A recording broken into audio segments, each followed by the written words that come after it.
안녕하십니까. 칸중국 코리아 이경옥입니다. 인도 신동 아난드가 또 새로운 예언을 내놓았습니다.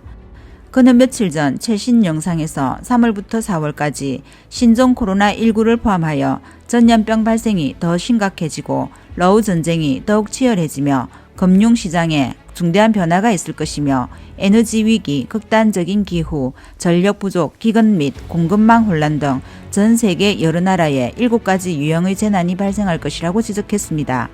그는 이런 상황이 올해 하반기까지 이어져 모든 것이 끝나는 전환점이 되면 서서히 정상으로 돌아올 것이라고 예언했습니다.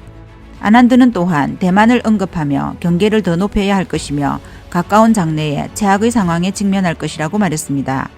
대만은 최근 코로나19가 재발하여 어려움을 겪고 있습니다. 지역에서 코로나19가 발생하여 4월 18일 현재 전국의 확진자 수가 감염병 발생 이후 최대치를 기록했습니다. 4월 누적 확진자 수는 공식적으로 1만 명을 돌파했으며 천서정 보건복지부 장관은 홍콩, 뉴질랜드의 감염률이 약 15에서 16%로 대만에서는 약 360만 명이 감염될 것으로 예상된다고 말했습니다. 아난드가 예언한 지 얼마 되지 않아 남아프리카 공화국에서 대규모 홍수가 발생했는데 언론은 이 홍수가 1987년 이후 가장 치명적인 홍수이자 금세기 남아프리카 공화국에서 발생한 최악의 자연재해라고 말했습니다. 현지 언론에 따르면 이번 홍수로 400명 이상이 숨지고 수십 명이 실종됐다고 합니다. 코로나19 국면에서 아난드는 예언했습니다. 5월은 코로나19의 전환점이 될 것이며 점차 코로나19 위협은 사라지고 바이러스가 새로운 형태로 우리와 공존하기 시작할 것이라고 예언했지만 전염병이 갑자기 사라지거나 끝날 것이라는 기대는 하지 말라고 당부했습니다. 다음 뉴스입니다. 4월 19일 미국의 소리는 상하이의 봉쇄가 대중의 불만을 일으켰다고 보도했습니다. 많은 사람이 소셜미디어를 통해 도시 봉쇄로 인한 물자 부족을 호소하고 중공에 불만을 표명했습니다. 지난 며칠간 웨이보는 중국 국가를 포함하여 의용군 행진곡의 첫 번째 가사 일어나 노예가 되기 싫은 사람들 등 이와 관련 이슈가 된 실시간 검색어 여러 개를 차단했습니다. 보도에 따르면 중국 언론 매체가 의용군 행진곡을 봉쇄한 것은 이번이 처음이 아닙니다. 예를 들어 2020년 우한 전염병 초기에 전염병을 최초로 공개한 내부 고발자 리원양 의사의 죽음은 중공 당국에 대한 네티즌들의 분노를 폭발시켰습니다. 당시 두반은 급진적인 시정이나 이데올로기가 포함되어 있다는 이유로 애국가 가사 중 한마디를 차단했습니다. 상하이 봉쇄 이후 일부 네티즌들은 정부를 비판할 때 이 가사와 일부 키워드를 인용했습니다.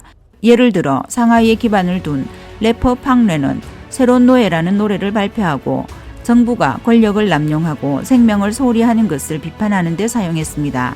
이 노래에서 팡레는 자유와 사상 의지가 권력에 의해 갇혔을 때, 녹색 수로가 막혀 금지된 길이 될 때, 제복을 입고 벼슬길에만 매달릴 때, 우리의 생명과 존엄이 그들에게는 분토만도 못할 때 라고 노래했습니다.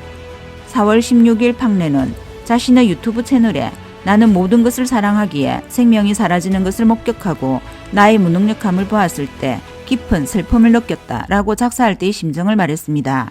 주말 동안 웨이보에서 일어나 노예가 되고 싶지 않은 사람들이라는 주제가 검열되어 관련 검색 결과가 나오지 않았지만 웨이보는 아무 이유를 밝히지 않았습니다. 해외 관찰자들은 트위터를 통해 중공 검열 기간의 이러한 움직임에 대해 다음과 같이 견해를 밝혔습니다. 파이낸셜 타임스의 홍콩 특파원 엘리 메이슬러는 자신의 트위터에 너무 허황하다. 싱가포르 경영대학의 법학 교수인 헨리 가오는 그래서 국가 전체는 언제 심사할 것이냐라고 물었습니다. 블룸버그 칼럼니스트 매튜 브러크는 누가 중국 헌법에 명시된 언론의 자유와 민주주의를 웨이보에 올려본 사람이 있냐고 물었습니다. 다음 뉴스입니다.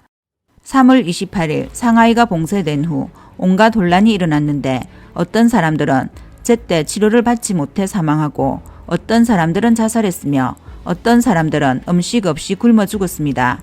더 많은 사람은 집에 갇혀 미쳐버리겠다고 말했습니다. 최근 상하이가 봉쇄된 후 집에 갇혀 있던 초등학생의 장문에는 어머니의 다정함이 제로화되어 가고 있다고 묘사했습니다. 인터넷에서 실시간 검색으로 이슈가 된 문장에는 어머니는 평소에는 늘 상냥하고 사랑스럽고 다정한 분이셨지만 최근에는 잘 알려진 이유로 건드리면 폭발한다고 게재하였습니다.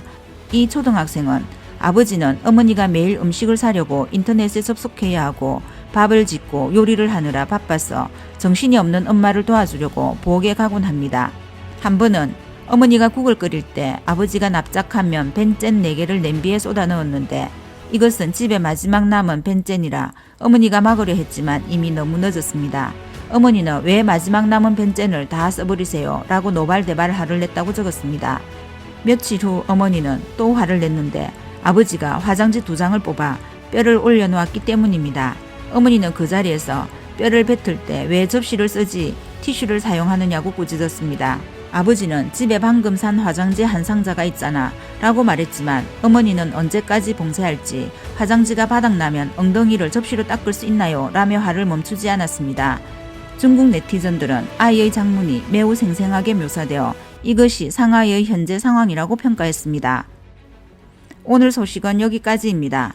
구독과 좋아요는 격려입니다. 공유는 나눔의 시작입니다. 감사합니다.